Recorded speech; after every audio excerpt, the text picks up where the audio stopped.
أعوذ بالله من الشيطان الرجيم بسم الله الرحمن الرحيم الحمد لله رب العالمين وصلى الله على محمد وآله الطاهرين أما بعد فقد قال رسول الله صلى الله عليه وسلم إن الحسين مصباح الهدى وسفينة النجاة. آپ حضرات کے سامنے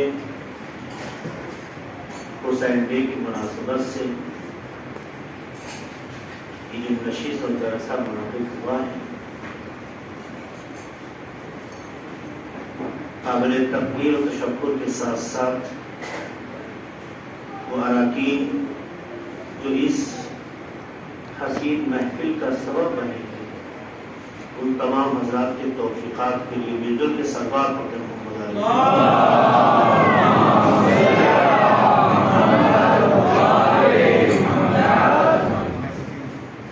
آپ کے درمیان یہ میرا پہلا اتفاق ہے اور خدا کی بارگاہ میں شاکر ہوں کہ اس نے توفیق عطا فرمائی کہ آپ کے درمیان حاضر ہو کر اس کی حجت اس کے نبی کے نواسے وصی رسول خدا کے فرزند کے حوالے سے پیش کر سکتا. دنیا میں کوئی ایسا مسلمان نہیں ہے جو پیغمبر کی ذات گرامی سے واقف نہ ہو.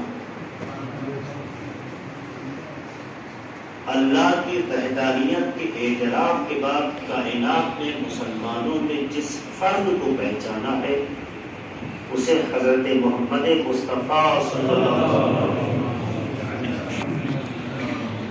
ہم تمام مسلمانوں کا اسلام جبھی مکمل ہوتا ہے جب اللہ کی وحدانیت کے ساتھ ساتھ رسول کی رسالت کا بھی اعتراف ہو. تمام مسلمان اس سے واقف ہیں. جب آپ کی نظر میں کوئی چہرہ قابل شناخت ہوتا ہے کوئی شخصیت قابل قبول ہوتی ہے قابل قبول سے کہیں آگے بڑھ کر ہمارے عقیدے کا حصہ بن جاتی ہے تو ہم عام زندگی میں ایک دوسرے کی ملاقات پر جب کسی سے وابستہ ہوتے ہیں تو اس سے متعلقین سے بھی کچھ نہ کچھ واقفیت ہوتی ہے. اور جب ہمیں دنیا میں کسی سے محبت ہو جاتی ہے کسی سے رغبت ہو جاتی ہے تو ہماری محبت کا دائرہ اس کی ذات تک محدود نہیں رہ جاتا بلکہ ہماری نگاہ یہ دیکھتی ہے کہ یہ شخص کن کن لوگوں سے وابستہ ہے اور کون کون اس کے کہلاتے ہیں. تو جب کسی فرد سے انسان کی محبت ہوتی ہے تو محبت کا دائرہ اس سے متعلقین تک وسعت پا جاتا ہے. یہ طرز زندگی دنیا میں آپ دیکھیے ہم جب کسی سے جوڑتے ہیں تو ہمارے جوڑنے کا طریقہ ہی یہی ہوتا ہے کہ اس انسان سے جتنے بھی متعلقین ہوتے ہیں سب سے ہماری رغبت ہوتی ہے واقفیت ہونے لگتی ہے محبت پیدا ہو جاتی ہے.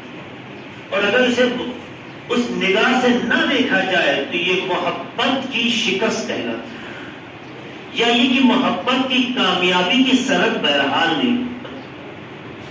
آپ دنیا میں دیکھیے ہم رشتے سے ہٹ کے بات کر رہے ہیں. ہم جب پڑھتے رہتے ہیں ہمارا کوئی کلاس میٹ ہوتا ہے کلاس میٹ سے ہماری ایک وقت ہوتا ہے دوستی ہو جاتی ہے. جب اس سے دوستی ہوتی ہے تو اس کے دوست بھی ہمارے دوست بن جاتے ہیں. ہوتا ہے نہیں ہوتا. دنیا میں بھی جب ہم کسی سے جڑتے ہیں تو جو اس سے جڑا ہوتا ہے اس سے بھی ہم جڑ جاتے ہیں. یہ جڑنا بتاتا ہے کہ دوستی رفاقت چاہت کے حدود اور اس کے معیارات طے پاتے ہیں کہ جس سے آپ محبت کرتے ہیں اس سے متعلقین سے بھی محبت کریں. تو اگر چند لمحے کی ملاقات کی چند گھنٹوں کی ملاقات کی دوستی کا یہ تقاضا ہے تو جو ہمارے ایمان کی بنیاد ہو ہمارے عقیدے کی بنیاد ہو ہمارے مذہب کی اساس ہو فخر کائنات حضرت محمد مصطفیٰ صلی اللہ علیہ وسلم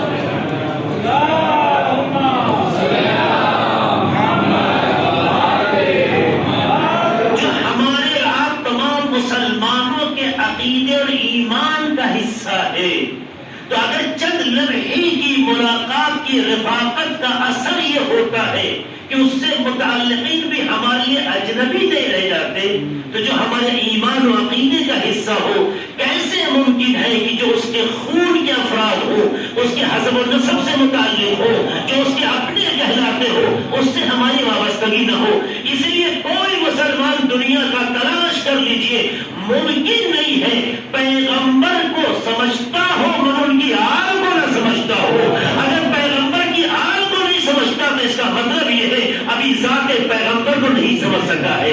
ایک سلام پڑھتے محمد والے محمد۔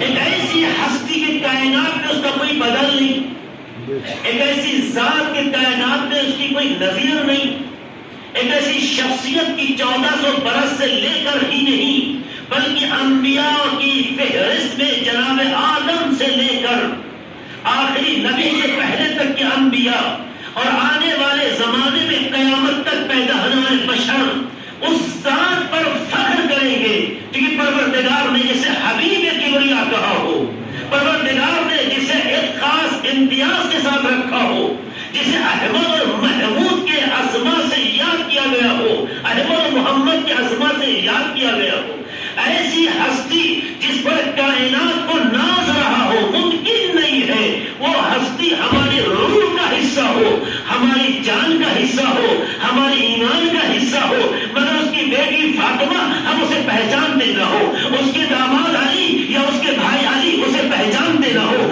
اس کے نواسے حسنین امام حسن حسین اسے پہچانتے نہ ہو۔ عزیزوں، محبت جب مکمل ہوتی ہے کہ جو آپ کا محبوب بن جائے اس کے تمام وابستہ افراد بھی آپ کی محبتوں کا حصہ بن جائے۔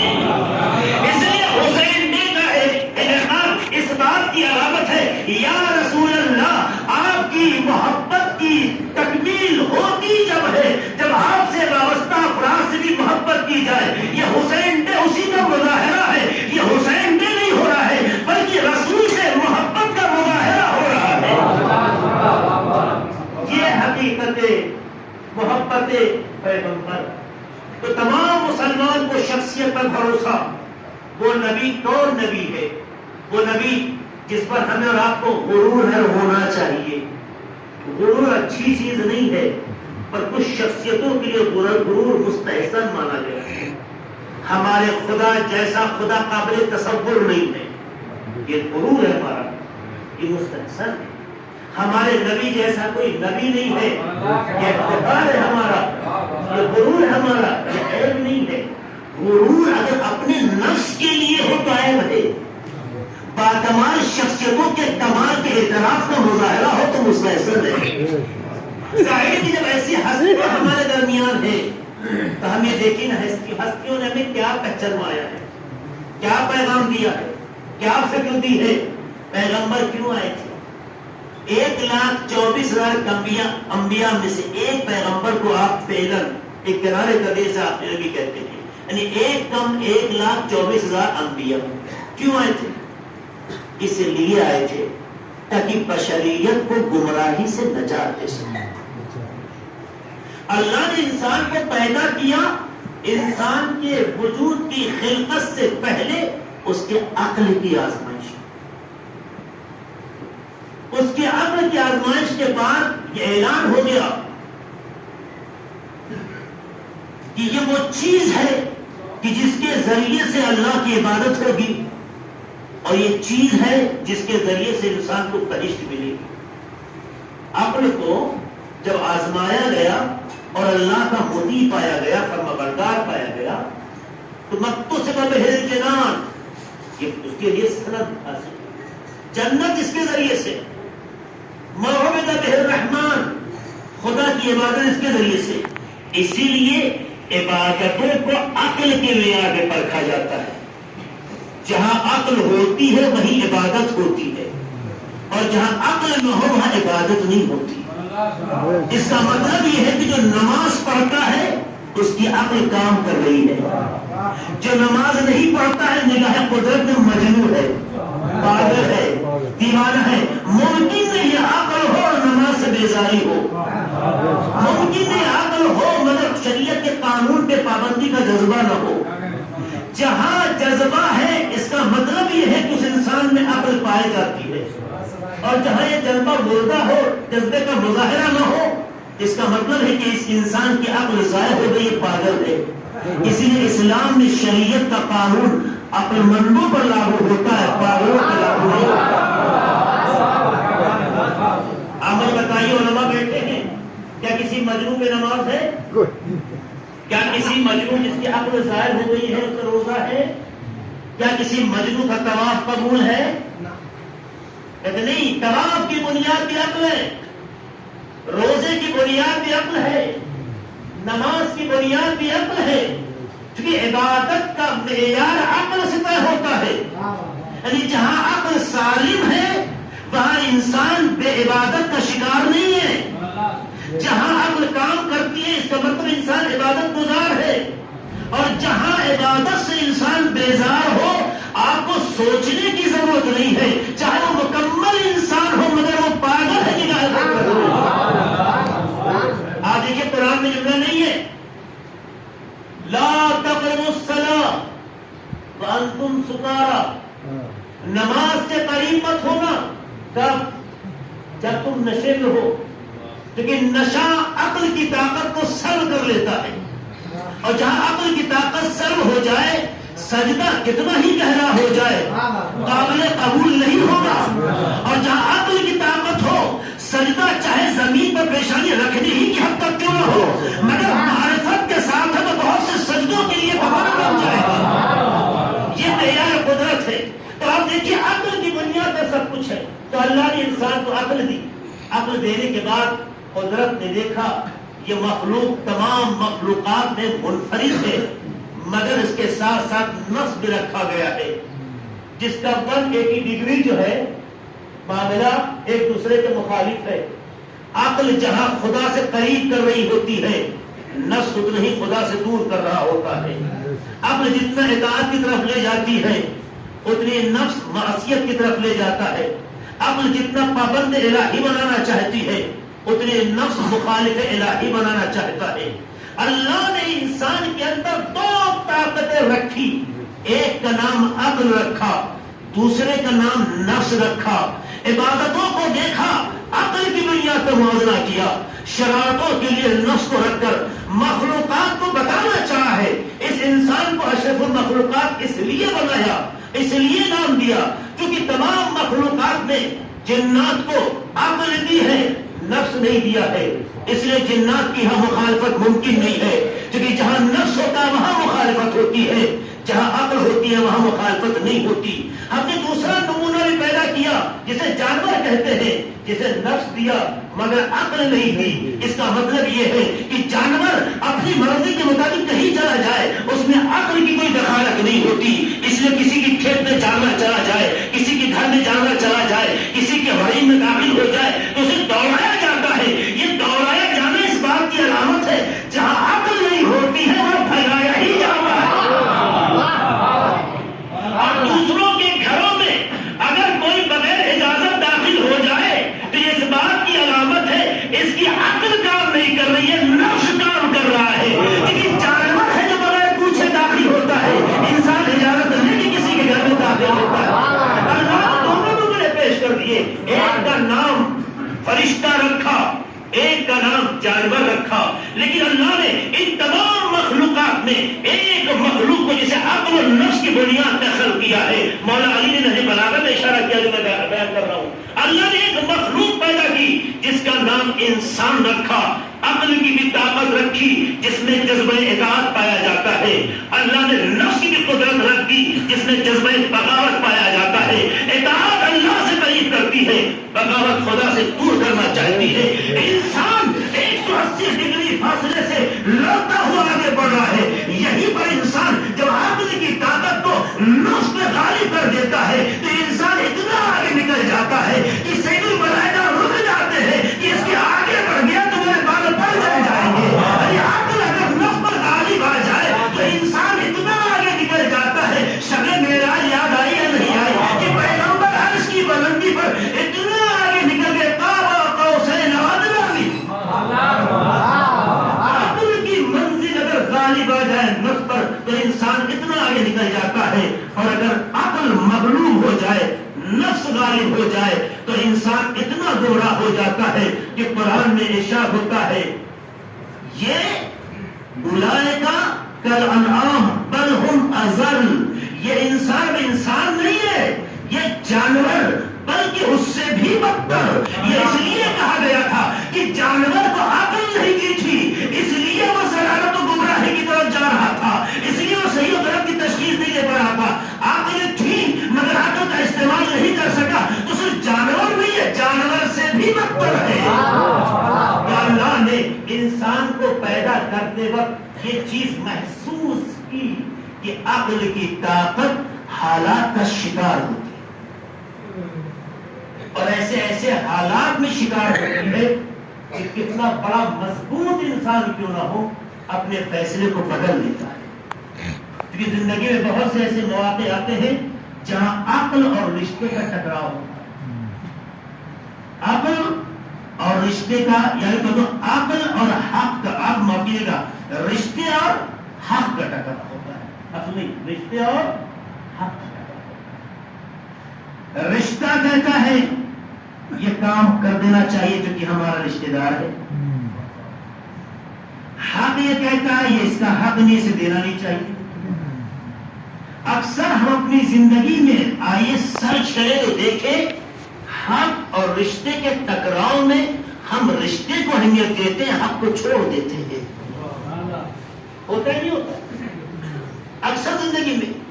ایک نمونہ آپ نے سنا ہوگا مولا علی کے زمانے میں بھی، جناب عقیل جو ان کے بھائی تھے، مولا علی کی حکومت ہے، آگے کہ بھائی مجھے جو بیت المال سے ملتا ہے وہ بہت ہی ناکافی ہے، میں تو آپ کا بھائی ہوں، خون ہوں، آپ کا سگا بھائی ہوں، آپ سے توقع یہ کہ کچھ بڑھ جائے، آپ نے آگے بڑھا دی، شمع تھی آگے بڑھا دی، یہ کیا کر رہے ہیں؟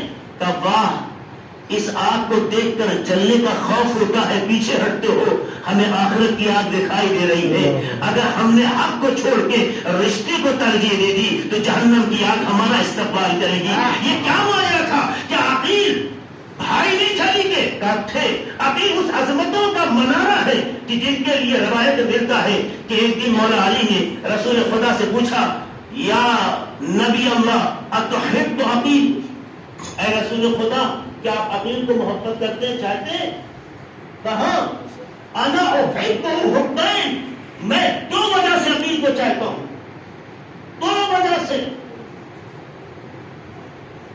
پہلی وجہ عقیل کو چاہنے کی حبن لعقیل، تمہارا بھائی ہے اس لیے چاہتا ہوں، پہلی وجہ چاہنے کی عقیل۔ اور دوسری وجہ چونکہ عقیل کا بیٹا تمہارے بیٹے حسین کی نصرت میں جان قربان کرے گا، اس لیے بھی عقیل کو چاہتا ہوں۔ اس کا مطلب یہ ہوا اگر آنے والے وقت میں کسی کا بیٹا کسی سعادت کی منزلیں طے کرے تو باپ کو بھی اس کا حصہ ملا کرتا ہے۔ عقیل اس منزل اور عظمت کے نام میں تو پھر کیا مطالبہ ہے؟ کہ یہ مطالبہ نہیں کر رہے تھے، یہ دنیا کو تعلیم دے رہے تھے تاکہ دنیا دیکھے کہ علی ایسی حکومت کا مالک ہے کہ جہاں رشتے کی بنیاد پر حکومت نہیں ہوتی، خدائی فیصلے کی بنیاد پر حکومت۔ یہ نمونہ پیش کیا تھا، اب بات مکمل کروں میں۔ تو عزیزوں اکثر ہم زندگی میں حق اور رشتے کے ٹکراؤ میں رشتے کا ساتھ دیتے ہیں، ہمارا بھائی ہے، ہمارا چچا ہے، ہمارا بھتیجا ہے، ہمارے قبیلے والا ہے، ہمارے محلے والا ہے، حق چاہے سامنے والے کے ساتھ کیوں نہ ہو حق کا ساتھ چھوڑ دیتے ہیں۔ اس کا مطلب یہ ہے ہمارا نفس ہم پر غالب ہے، عقل غالب نہیں ہے۔ اللہ جانتا تھا انسان کی عاجزی کو، اس لیے اس نے صرف اور صرف عقل پر انسان کو نہیں چھوڑا۔ عقل کے اندر یہ کیپیسٹی نہیں تھی کہ اچھائی اور برائی کو سمجھ سکے، مگر اس کی ہدایت کے لیے اللہ نے انبیاء کا سلسلہ کیا۔ آپ دیکھیے عقل دینے کے بعد انبیاء کا سلسلہ، اور ایک نہیں 1,24,000 انبیاء کا سلسلہ ہے۔ اللہ دیکھ رہا تھا کہ ہر جگہ آئیڈیل نہیں پہنچ سکتا، ہر جگہ نمونہ نہیں پہنچ سکتا، انسان دنیا کے مختلف گوشوں میں زندگی گزار رہا ہے، تو اللہ نے اپنے آئیڈیل کو کتابیں بھی دی، صحیفے دیے۔ 4 آسمانی کتابوں سے تو آپ واقفیت رکھتے ہیں، صحیفے بھی انبیاء کے پاس رہے تھے۔ صحیفے کی کتاب کو کہتے ہیں، آخری نبی کو بھی قرآن دیا۔ تو آپ دیکھیے انبیاء بھیجے جو پریکٹیکل آنکھوں سے انسان کے لیے نمونہ تھے۔ اب جب یہ وجود کوئی نہ دیکھ سکے، کسی کے پاس تک یہ وجود بظاہر نہ پہنچ سکے، تو اللہ نے صرف آئیڈیلی نہیں رکھا تھا، نمونہ تو رکھا تھا کہ یقین کر لو کہ یہ ایسا نہیں ہے کہ یہاں باتیں خالی کہی جاتی ہیں، یہاں جو باتیں کہی جاتی ہیں وہ کی بھی جاتی ہیں۔ اس میں اللہ نے قرآن بھی ساتھ ساتھ رکھا، کہا قرآن آئیڈیا ہے، قرآن قانون ہے، قرآن اللہ کی کتاب ہے، اس میں تمام خوبیاں موجود ہیں، آپ اسے پڑھتے رہیں۔ تو اللہ نے کہا آخری نبی کو قیامت تک آنے والے انسانوں کے لیے پیغمبر بنایا۔ اس کا مطلب ہے قیامت تک جتنے پیدا ہوتے رہیں گے سب کے نبی کا نام حضرت محمد مصطفیٰ صلی اللہ علیہ وسلم۔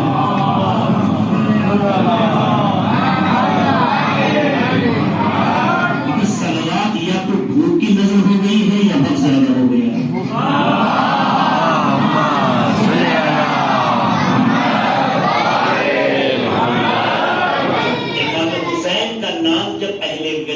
ذہنوں میں آتا ہے تو جوش ایمانی سے آوازیں بلند ہو جاتی ہیں۔ بچوں کے صلاح پر دے محمد اللہم صلی علی محمد وآلِ محمد۔ اچھا یہ کوئی گھاٹے کا سودا نہیں ہے، روایتیں کہتی ہیں کہ جب زمین پر انسان ایک بار صلوات پڑھتا ہے تو معصوم فرشتے 70 بار ایک صلوات کے مقابل 70 بار آسمان کی بلندی پہ درود بھیجتے ہیں اور درود پڑھنے والوں کی سلامتی کے لیے دعا کرتے ہیں۔